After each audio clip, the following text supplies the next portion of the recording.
घटना है उसी दिन हुई उत्तर प्रदेश में। एक ब्राह्मण परिवार की हत्या हुई थी, कस्टोडियल डेथ हुई थी लखनऊ में, और एक डेथ हुई थी हमारे यहां शाहगंज विधानसभा में। मुख्यमंत्री ने उस ब्राह्मण परिवार को अपने पास बुला करके आर्थिक मदद किया और नौकरी देने का वादा कर दिया, लेकिन एक निषाद परिवार की हत्या हुई, यहां कस्टोडियल डेथ हुई, पुलिस द्वारा मारा गया। इस परिवार के यहां सरकार का कोई भी मुलाजिम नहीं पहुंचा, विधायक चौथे दिन पहुंचते हैं। तो इस तरीके की जो दोहरी नीति सरकार की है, वही दोहरी नीति पे हमारे विधायक जी चल रहे हैं। ये तो पॉलिटिकल बात है कि आपके साथ हैं आपके। लेकिन प्रशासन से अगर सवाल पूछे जा रहे थे तो उन्होंने कहा ये हत्या नहीं आत्महत्या है। मटरू बिंद ने आप मतलब अपने तरीके से आत्महत्या किया है फांसी लगा के, तो उस पर कितनी सच्चाई है? तो आत्महत्या थाने में करने की क्या जरूरत थी, अपने घर में करते।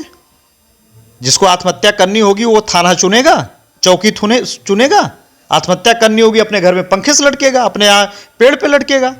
ये कौन सा तरीका? थाना कोई जन्नत का केंद्र था कि वहाँ थाने में आत्महत्या करेंगे तो हम सीधा स्वर्ग जाएंगे क्या? तो एक बार फिर से मेरे चैनल में आपका स्वागत है, मेरे देश की हालत में। और कहा जाए इंसान को जब परिवार से समाज से सताव होता है तो न्याय का एक ही दरवाज़ा खुला रहता है, वो भी न्यायालय का, पुलिस प्रशासन का और थाने का। लेकिन जब थाने में ही लोग को जो नहीं होना चाहिए और सुरक्षा ना मिले तो बहुत बड़ा सवाल उठता है।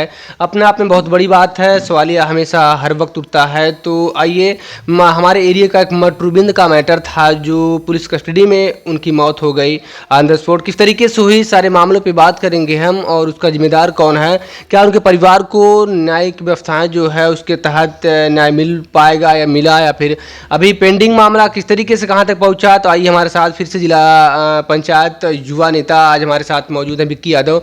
तो आइए बात करते हैं। सबसे पहले आपको हमारे चैनल बहुत बहुत स्वागत है साहब। आपको और आपके दर्शकों को मेरा नमस्कार जी, बहुत बहुत शुक्रिया। तो मटरूबिंद का जो प्रकरण है, जो प्रकरण मामला है, अभी कई दिनों से चल रहा है, तो उस पर कहाँ तक मामला पहुँचा, और पुलिस कस्टडी में लोग असुरक्षित बाहर लगता है किसी को, हम असुरक्षित हैं या फिर हमें किसी से खतरा है तो प्रशासन का सहारा लेता है, लेकिन लोग प्रशासन के सहारे में जाके बेसहारे बन जाए, तो उस पर क्या कहना चाहोगे आप?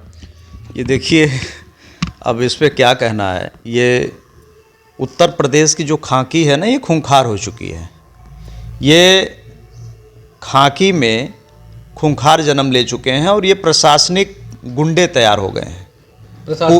प्रशासनिक गुंडे है ना। पूरे उत्तर प्रदेश में आप देखिए, लगातार कस्टोडियल डेथ का मामला लगातार बढ़ता जा रहा है। बिल्कुल। उसी क्रम में हमारे मटरूबिंद जी का, जो हमारे निर्वाचन क्षेत्र के हैं, उसी मटरूबिंद जी का एक ऐसे नॉर्मल मामले में जिन पे महज एक संभावना व्यक्त की गई कि इन्होंने उचक्कागिरी की है, ऐसा लोग बता रहे हैं। उस मामले में इनको उठा करके बड़ागांव पुलिस चौकी पर बेतहाशा लाइट बंद करके पीटा गया, ऐसा लोग कह रहे हैं। उसके बाद इनको ले जाकर के थाने पर बढ़िया टॉर्चर किया गया। मुझे ऐसा लगता है कि इनकी डेथ पुलिसिया टॉर्चर से हुई, और उस मौत को छुपाने के लिए पुलिस ने इनको टांग दिया फांसी पर 6 फीट ऊंचे शौचालय पर। 5.5 फीट का आदमी 6 फीट के शौचालय में फांसी लगाकर मर जाता है। इतना नायाब तरीका सिर्फ पुलिस ही गढ़ सकती है। और तमाम जनप्रतिनिधि उनके घर गए, सिर्फ संवेदना व्यक्त किए, किसी ने उस मौत की मिस्ट्री को खोलवाने का काम नहीं किया। और मुझे ऐसा लग रहा है कि क्षेत्रीय विधायक श्री रमेश सिंह जी और प्रशासन दोनों एक दूसरे से मिल चुके हैं। रमेश सिंह जी अपने वोटर्स के लिए काम करने के बजाय प्रशासन को बचाने का काम कर रहे हैं। यदि इनके अंदर जरा भी संवेदना होती तो प्रथम दृष्टया उन लोगों को सस्पेंड कराते जिनके कस्टडी में वो लोग थे, वो थे मटरूबिंद जी, लेकिन ऐसा नहीं किया उन्होंने। सवाल ये उठता है, अगर उनकी मृत्यु स्वाभाविक थी तो फांसी क्यों लगाया गया, और अगर उन्होंने फांसी लगा के आत्महत्या ही की तो सवाल ये उठता है कि वहां का प्रशासन क्या कर रहा था। दोनों दशा में प्रशासन का फेलियर है। मैं तो खुलेआम एलानिया तौर पे कह चुका हूं, अगर मटरूबिंद जी की हत्या की मिस्ट्री नहीं खुली तो आंदोलन होगा सड़क पर, कोई रोक नहीं पाएगा। प्रशासन के पुतले वर्दी में बनाकर जलाए जाएंगे। वहीं बड़ा गांव में धरने पर बैठूंगा, आमरण अनशन तक करूंगा, तब तक करूंगा उनको गिरफ्तार करने वाली जो पुलिसिया टीम रही है, जब तक वो सस्पेंड नहीं होंगे उनके खिलाफ गैर इरादतन हत्या का मुकदमा नहीं चलेगा।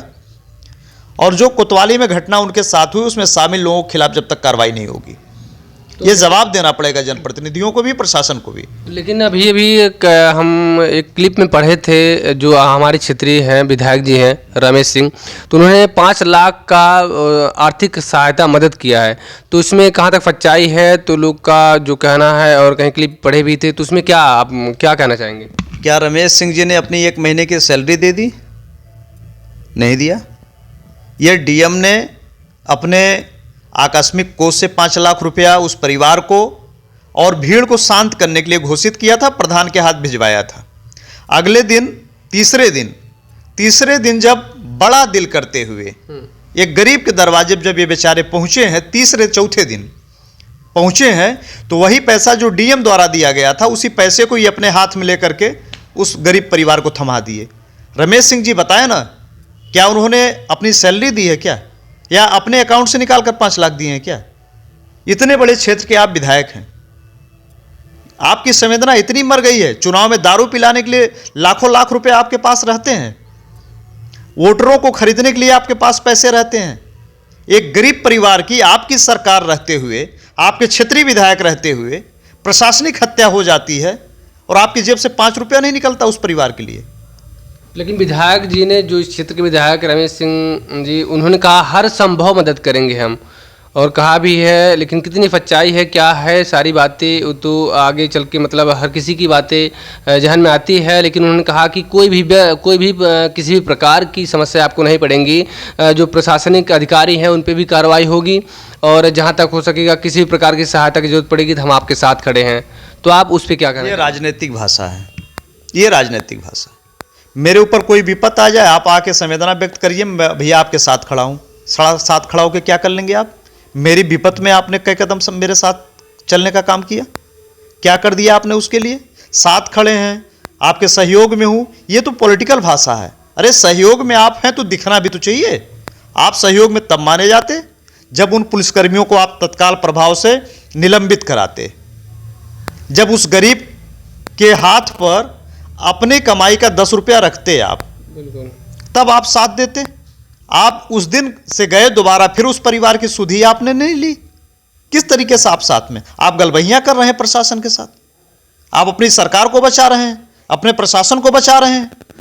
आप क्यों नहीं, आप विधायक हैं, आपके रहते कार्रवाई नहीं हो रही है। मुझे तो ऐसा लगता है पोस्टमार्टम रिपोर्ट ना बदल दिया जाए। आप विधायक हैं, आप बैठिए ना, धरने पर बैठ जाइए, आप सदन में आप हल्ला मचाइए, मुख्यमंत्री से आप कहिए